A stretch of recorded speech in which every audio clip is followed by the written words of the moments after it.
For any Xbox or PlayStation codes or anything gaming related, check out g2a.com, and if you need any Ultimate Team coins, then head over to FIFA. The code CHES will get you a discount on both sites, and all links are down below. Hey guys, how's it going? Ches back again, and welcome to episode number 48 of the Career Mode Road to Glory here on FIFA 15. This is going to be the first post-commentary I've done with the new mic setup. I am going to alter the render settings slightly from yesterday's My Player, and you will have noticed that in this afternoon's My Player as well, just to let you know. But we are recording this one, the first live commentary with the new mic, so I've positioned it slightly different to how I normally do with a live commentary, because obviously I'm not moving about, etc., like I am with the live commentary and overreacting to stuff that's happening live. So I can kind of sit with the mic in a set position, and hopefully you guys can tell the difference. Let me know what you think of the quality in the comment section down below.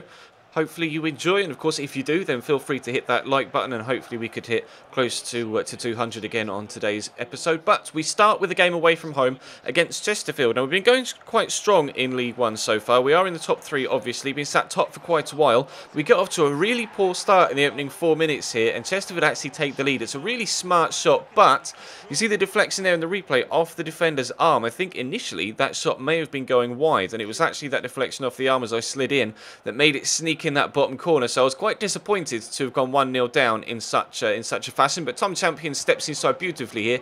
An even better finish across the goalkeeper into that far top corner. We're back on level terms just after the half hour. It was really nicely worked move, actually, moving it from right to left with the final turn inside and then the finish. But San Maximin is going to stand the ball up here for Robbie Simpson to try and head into the back of the net, and it's a top save from the goalkeeper right there. Really fantastic reaching save in the top right hand corner, but we'll try and get ourselves a goal nevertheless from the resulting corner. It's going to drop on the edge of the box here to Greg Taylor. Good shot with his right foot, but deflected off the defender, and that really could have gone anywhere. Fortunately for them, it went wide, but so we will pick up another corner. Michael Woods again to whip the ball into the box. That's going to break here for Robbie Simpson to try the extravagant overhead kick. Doesn't quite work out, but he kicks it straight towards Jenkins Chikowi, who's just waiting to take his first touch, then plays it back across the goalkeeper into the far bottom corner, and we are now in front. See the effort there.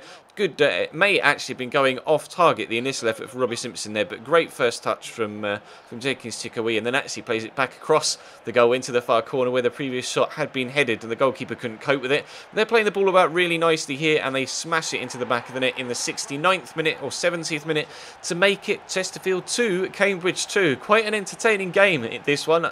Unfortunately for us, not all of the goals going my way, which is what I would have preferred. And as you can see now, we're in second half stoppage time. They're trying to get themselves a late win, and the ball drops on the edge of the box. Michael Nelson's going to come out and make an eventual block here from the man on the edge of the box. And the referee gives a penalty, but you'll be able to see from the replay, it just is not a penalty. He tries to put his foot in there to block the man on the edge of the box and perhaps play a pass to the man that's waiting on the left-hand side. And you'll see from the replay, watch his right foot, goes in there, clearly kicks the ball away. Then their guy throws himself to the ground in rather overacted fashion, and unfortunately they get themselves a penalty. I commit to going to my left. And it turns out that was the right thing to do, because he put the ball right into that top right-hand corner. Good save by the goalkeeper, and that actually genuinely was the final kick of the game. So a 2-2 draw. Would have preferred a win, but considering they had a last-minute penalty, happy to come away with a point from an away game against tough opposition. So the next game is actually our biggest test yet in this second season. It's the FA Cup 5th round. We're playing Hull City away in the snow. Now, if you remember last year in the League Cup, in the Capital One Cup, in the early rounds, we actually faced a Premier League opposition at the very early stages of our League Two career, and we were able to take Everton to extra time. Unfortunately, we did lose that game, but trying here to see, to gauge our progress so far in this series against another Premier League side. They're playing 5 at the back as well. Obviously, the conditions don't necessarily offer the best of opportunities to play some nice, tidy football, and it is going to be a little bit scrappy. Again, playing a rotation side with Jenkins Chikowi, unfortunately having to play 2 games in a row because we've got too many injuries right now. But Adam Armstrong and Kwesi Appiah are up top, and hopefully they can cause Hull some problems. However, I was fully expecting to be on the back foot for the majority of the game, and as you can see, Hull were the team to get the first chance. Tom Huddleston is going to lay it across to Mo Diame. Fortunately for me, though, it wasn't the most exciting of shots, and the power was taken off it by a slight deflection, and the goalkeeper was able to quickly gobble it up. But then we catch them on the counter-attack here. Dunk nicks it off them. Kwesi with a great ball round the corner. Adam Armstrong with a turn inside. Tries the shot. Surely he can finish that, but no. He hits the outside of the post, and that's the closest either side came in the opening 15 minutes or so. And we're really unfortunate there not to have taken a 1-0 lead. But then Hull came back even stronger. Jake Livermore now on a booking. Plays the ball through brilliantly to Tom Huddleston. Squares it to Sagbo. Good shot and a top save by Coppola. Really strong arm to get it away, and then eventually we are able to work the ball clear around the striker, trying to beat him or beat the man to the second ball. Into the second half we go then, right at the very start of the second half, and they give the ball away, but then we give the ball away again, and Sagbo plays it into to Abel Hernandez. Great feat to get around one into Tom Huddleston. Strong strike from him on his left foot, and a top double save from Davide Coppola means the League One side currently stay on level terms. We are now 15 minutes or so from time. They've brought on Robert Snodgrass for Jake Livermore. He's going to square the ball across here to Tom Huddleston.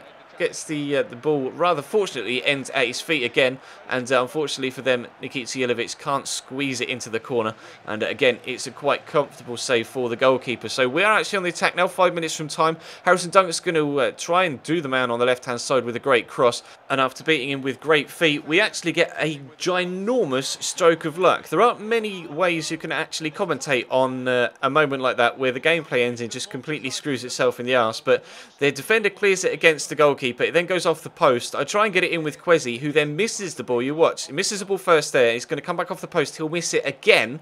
As you see, reaches for it just here. Misses it. It goes through his legs off the post. And then the goalkeeper slides in and knocks the ball over the line himself to give us a 1-0 lead 5 minutes from time. That actually went down as an own goal from the left back, from the initial clearance off the goalkeeper, whereas it really should have gone down as an own goal for the goalkeeper. But Coppola makes a great save at the other end in stoppage time.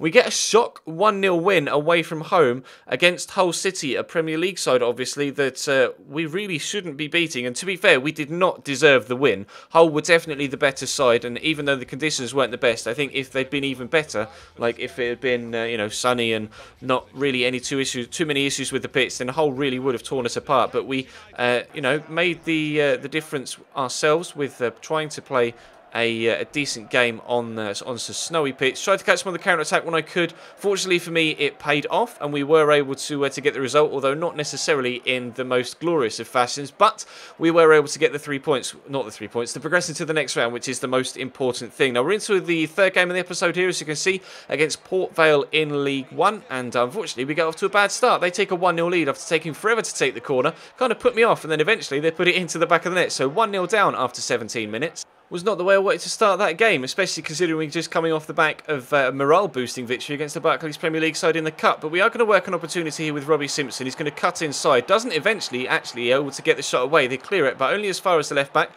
Plays it back into Michael Woods, into Tom Champion, around the corner to Kwesi Appiah. And that is an extremely good goal. One of the best we've scored all series long. I've mentioned in the previous 2 or 3 episodes that I've been disappointed with the way that Kwesi Appiah has been handling himself and not scoring enough goals. In the last episode, he pinged a beautiful right-footed finesse shot into the bottom right-hand corner, and this time it's a powerful left-footed lace shot into the top left-hand corner. An incredible connection. It just bobbles up there as he hits it, and that sets it up beautifully to be whipped into that top corner. Genuinely one of the best goals we've scored so far, and I'm delighted that Kwesi is starting to find his goal-scoring boots again. We had Liam Hughes step up and start scoring goals while we were missing Tom Elliott, and now we've moved him back to the right-hand side of midfield. Kwesi Appiah has stepped up and filling the void that Liam Hughes left, and then Robbie Simpson goes and makes it 2-2. A fantastic strike there. I seem to have missed out Port Vale's goal to go 2-1 up. I do apologise about that, but we are now at 2-2. And a great finish again from Robbie Simpson, away from the goalkeeper, bending it into that top right-hand corner. And that is how the game was going to end. I apologise that I appear to have lost the footage for the second Port Vale goal. But we do get a draw from that one. And we're able to come away with 2 points from League One in this episode, which unfortunately isn't enough to see us retain our top spot. Birmingham now sit top of the table. Barnsley are now second. We're actually out of the automatic automatic promotion spots and down to 3rd. We are really missing Tom Elliott. We haven't been scoring as many goals as we were when he was in the side, and it's starting to cost us our form. We've drawn a lot of games so far this season, as have Barnsley, as you can see, and we've both only lost 1 game each, but they've won 1 game more than us, and we've drawn 1 game more than them. So they sit 2 points ahead of us. Birmingham have won more games than either of us, and unfortunately for them have lost more, but of course having drawn less and won more, that means that they currently sit top. But there are still plenty of games left for us to turn that around and get ourselves back into those top 2 spaces. So I'm really not concerned and hoping we can continue with some good form in tomorrow's episode and get ourselves back into the top 2. But that is going to bring today's episode to a close, guys. Thank you very much for watching. Drop the video a like if you enjoyed, and of course subscribe if you haven't already. I hope to be streaming tonight, but again, as I record this Saturday afternoon, I haven't yet finalised my OBS settings. So if I am going to stream, then follow me on Twitter and follow the Twitch channel as well. Links to both will be in the description down below. But that will bring today's episode to a close. Thank you very much for watching. Let me know what you think of the audio quality with this post commentary. And fingers crossed you enjoy it. And I will see you next time.